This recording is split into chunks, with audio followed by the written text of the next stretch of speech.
talking about coaches that feels like, I guess they more so feel as if they they need to win. They're in a desperation situation, right? They're in a situation in which they feel as if, you know, at the end of the day, no matter how we start, it's how we finished. And I'm looking squarely at people. I don't know. I'm looking at people like Mike McCarthy, right?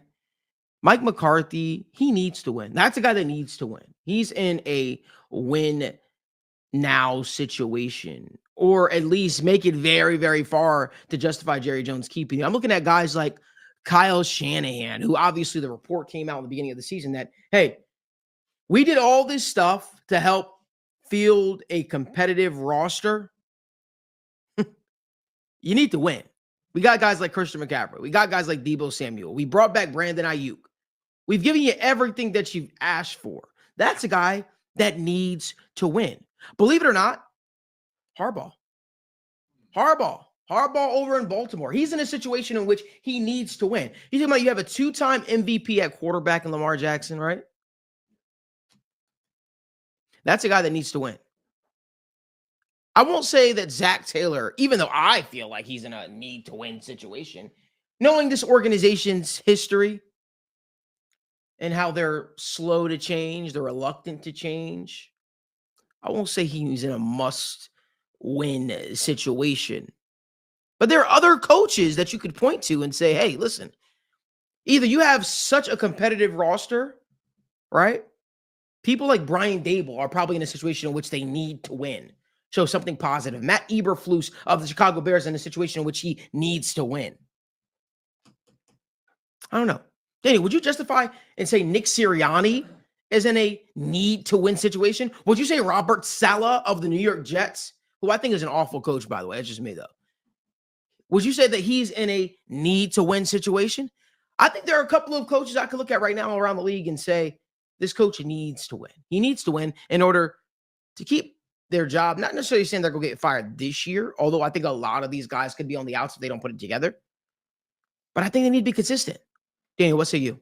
Doug Peterson.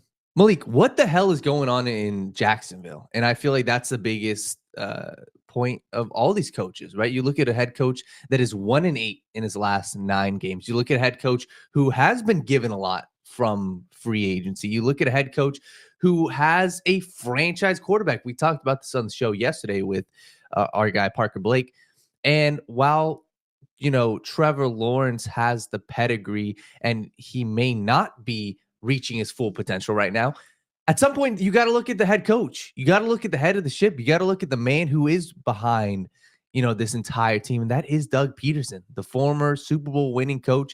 He is the one guy that I'm penciling in right now. He's the front runner to get fired, in my opinion. You're 0-3. Once again, you're 1-8 in your past 9 starts or games.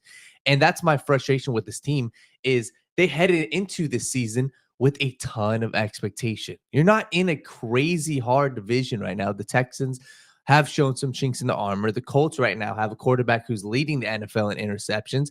And you look at the other team, they aren't doing so hot. Tennessee Titans. So the Jacksonville Jaguars, in my opinion, are the number 1 team looking where I can truly say, hey, I can see a world where Doug Peterson gets fired next week. Right? They go in and they have a tough game this upcoming week against the Houston Texans, divisional opponent. And I would not be shocked if the Houston Texans go into Jacksonville or play them and are without Joe Mixon and are potentially without Nico Collins. And if they put on an ass beating, Malik, I could see Doug Peterson hitting, the road. Put on an ass beating? If the Texans put on an ass beating, yeah. I've never heard that said before. That's saying an ass beating? I've heard it.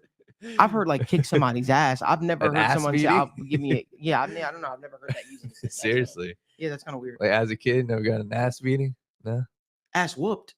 Really? Yeah. Ass beating. Ass beating though is. Oh no, I've heard that many times. Yeah, I guess different culture. Exactly.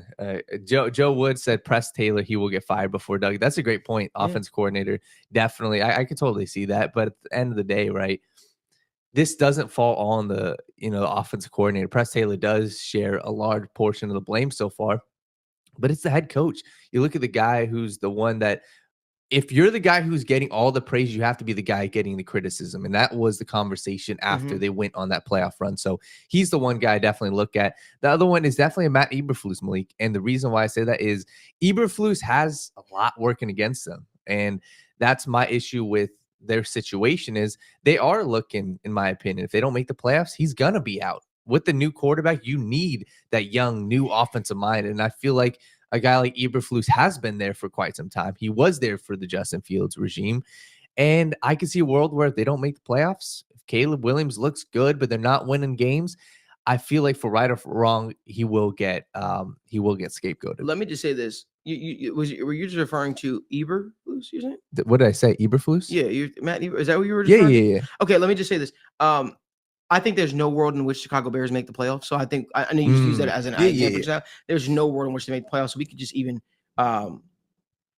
yo, that's crazy. The people are going That's crazy in the comment section right now. We appreciate y'all. This is my favorite part of the day. I swear, man. But no, I even look at a guy like Sean McDermott. He's a guy that needs to win.